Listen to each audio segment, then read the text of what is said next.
All right, this is my persuasive speech on the Second Amendment. This is my audience, maybe. And, no, the cat. All right. The right of self-defense is the first law of nature.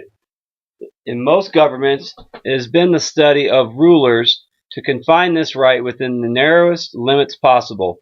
Whenever the right of the people to keep and bear arms is, under any color or pretext whatsoever, prohibited, liberty is not only already annihilated, it is on the brink of destruction.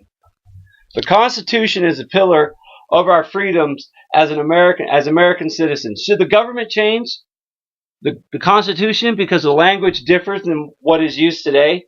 Many lawyers and scholars say no.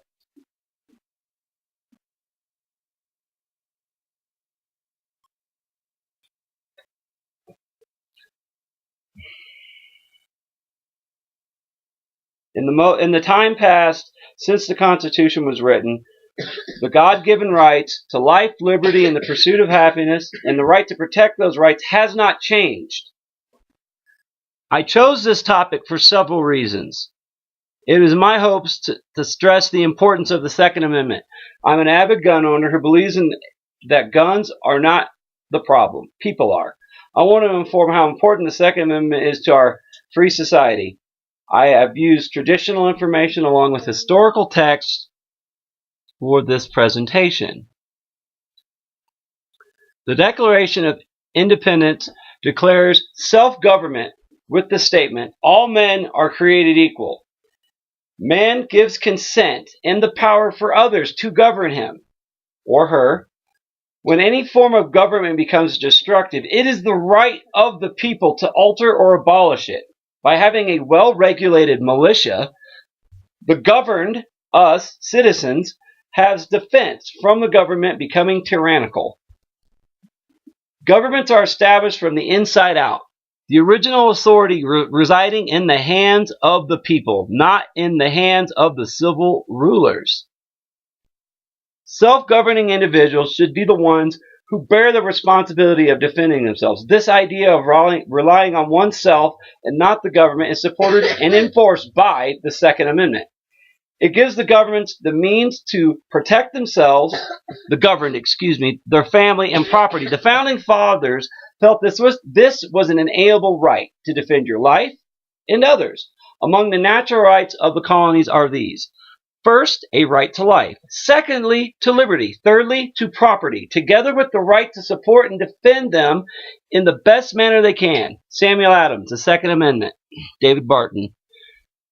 And what country can preserve its liberties if its rulers are not warned from time to time that this people preserve the spirit of resistance? Let them take arms. Thomas Jefferson.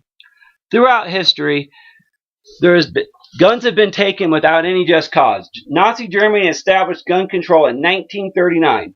Russia established gun control from 1929 to 1953. Germany killed 13 million Jews and others after gun restrictions were put in place. Russia rounded up about 20 million dissidents and killed them all. We have talked about self-government and the right to self-defense. Now let's consider why the Second Amendment should not be changed despite the atrocities of gun violence. Criminals do not get guns from legal sources. Now, disrupting the supply of illegal sales of guns would help in the fight against gun violence. Do not change the Second Amendment. Change the process by which individuals obtain guns. All agencies of local and federal law enforcement and the military must properly report and recognize those with mental illness. For example, the church shooter in Texas had a military criminal record and it was not properly reported upon his exit from the military. And I also feel that juvenile records should also be subject to being checked in a background check when you purchase a firearm. Banning certain firearms, limiting ammunition sales will not stop gun violence nor mass shootings. This will only delay the intent of those who wish to do harm. The amount of homes in America with guns have been on the decline, but mass shootings have increased despite less guns. I feel that raising the age to 21 to purchase any firearm and more focus on mental health and background checks is a compromise to not changing the Second Amendment. As a parent, I teach my children the importance of gun ownership and safety.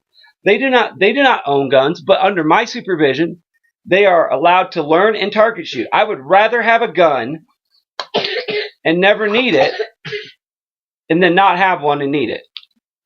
We have talked about the Second Amendment and why it should not be changed due to gun violence. Now let's consider the importance of responsible gun ownership. Responsible gun ownership consists of proper training and security of all owned firearms. This prevents accidental shootings and firearms from getting into the wrong hands. Besides a background check, individuals should be required to take a gun safety course, and this should be limited to first-time gun owners.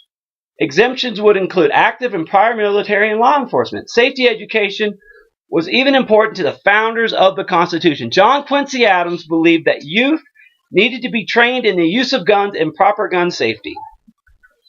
And I feel that legally obtaining permits and in the use of backgrounds at all gun shows, this should be required in order to prevent guns from getting into criminal hands. We have talked about the aspects of responsible gun ownership. Now let's conclude. The Second Amendment is still relevant in today's society and always will be.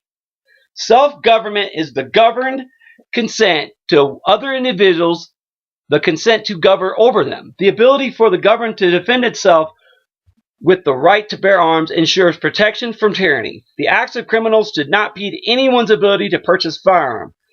The Second Amendment should not be changed due to gun violence. Responsible gun owners and security can help reduce gun violence by education and keeping guns secured.